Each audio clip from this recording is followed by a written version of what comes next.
आज मैं ये भी गर्व महसूस कर रहा हूँ कि हमारे 2025 के गणतंत्र परेड में मुझे स्पेशल गेस्ट के लिए आमंत्रित किया गया है। मैं ये सूफ एम्ब्रॉयडरी काम करती हूँ। ये पीछे से बनती है, इसकी कोई ड्राइंग नहीं है, बिना प्रिंट से बनती है और पूरा ये ऐसे माइंड से ये बनाते हैं। हमारा ये ट्रेडिशनल डिज़ाइन है, बहुत पुरानी है, 400-500 साल की है।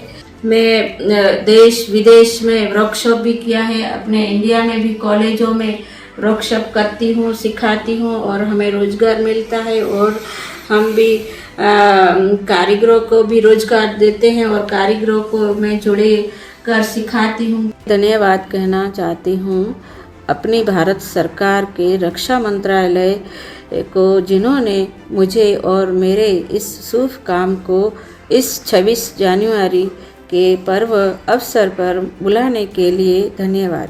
समग्र अरवल्लीમાંથી દિલ્હી ખાતે 26મી જાન્યુઆરી 2025ના રોજ ત્યાં મને ઉપસ્થિત રહેવા માટે મારું નામ સિલેક્શન થયું છે।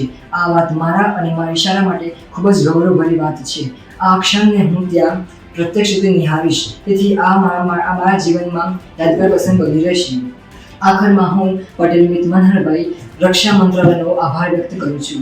जय हिंद, जय भारत। मेरे लिए बहुत गर्व की बात यह है कि महिला एवं बाल विकास मंत्रालय द्वारा आयोजित कर्तव्य पथ न्यू दिल्ली में होने वाला 2025 प्रजासत्ताक दिन के लिए मुझे आमंत्रित किया गया है, तो मैं माननीय प्रधानमंत्री जी का आभार व्यक्त करती हूँ।